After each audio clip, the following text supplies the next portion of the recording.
Steffi. It's a privilege to be with you. Thanks so much for this conversation. Oh, it's great. And I think we feel very privileged that we're going to be able to share a little bit of your new book, Climate Psychology and Change, at the Climate Psychology Alliance Members Day through this recorded conversation.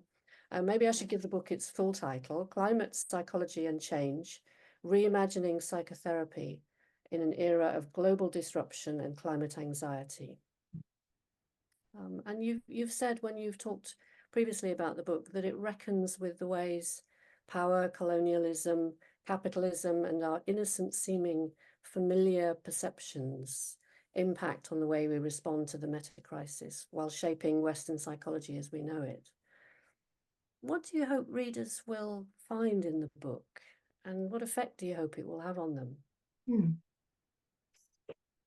Yeah, so my hope is, so personally, I was very shocked when I found out that 96% of all psychological research actually focused on Western society, when we very confidently make a statement about humanity as a whole in terms of these findings.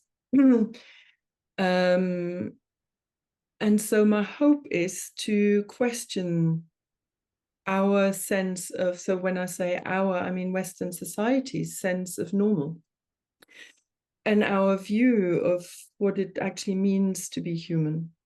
And so that's, I think that's the importance of that is not just important for psychology and psychotherapy or the mental health professions, because there's a general sense of identity of as Westerners, who we think we are in relationship to others, and who we think we are in relationship to life.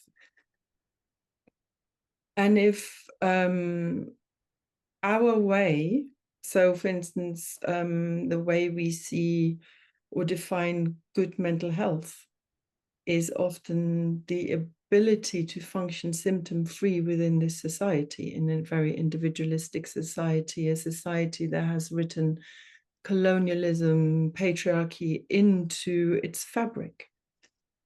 So it's, if we define good mental health as a way of functioning within a society that actually also, as an unintended byproduct, brings death really to the fabric of life and potentially to ourselves as a species, there's something that is profoundly unhealthy. And I hope that the book helps to widen that perspective, to widen that what we see as normal may actually just be a very small perspective of the whole spectrum of life.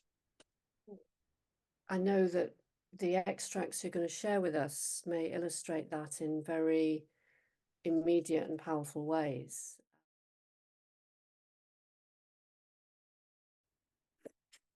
My cultural identity is as an Australian Maori woman. This is a bicultural predicament that places me between two worlds. A colleague referred to this as my white sock and my brown sock.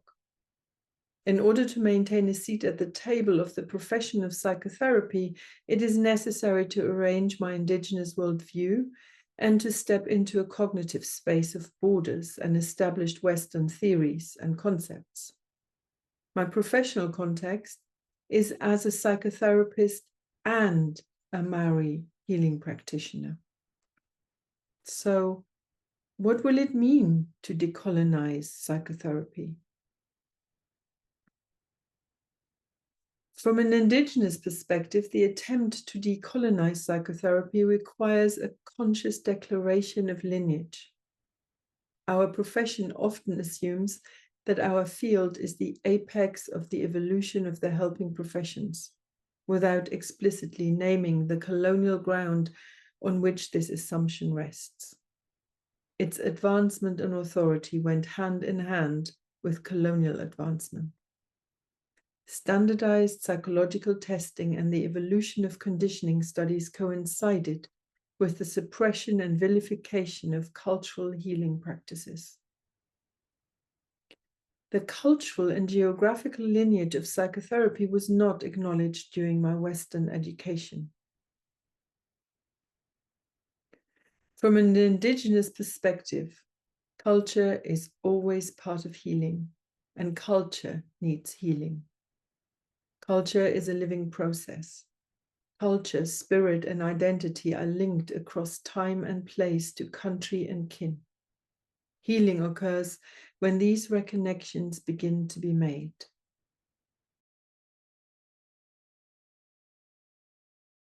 On February 24th, 2022, Russia attacked Ukraine, and war broke out in my country.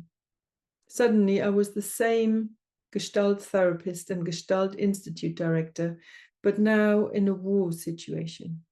As a lecturer, I began teaching therapists and counseling clients who were experiencing war themselves. The war touched me in an extremely close way. All Ukrainians, including therapists and clients, are currently exposed to trauma. As therapists, we face the urgency of working with war trauma while being affected by it ourselves.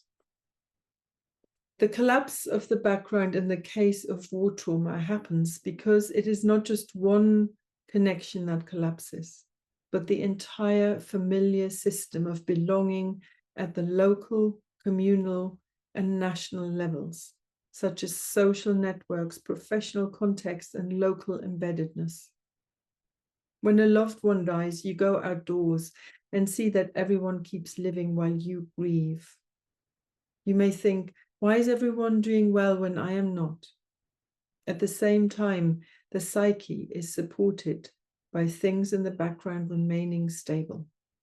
The peculiarity of war trauma is that the collapse of the background occurs for everyone throughout the entire country, for every neighbor and friend. The entire support system falters at the same time. The world seems to be collapsing.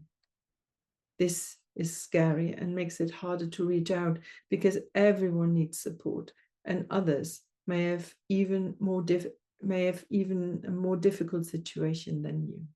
At first, the war was experienced as an acute situation of high intensity.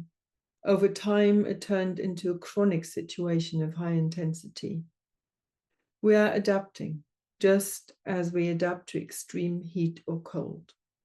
Initially, it seems that you will not survive in such heat, but after 3 months, you adapt, and even a slight coolness makes you shiver. The same takes place in trauma. At first, you do not know how to get through it.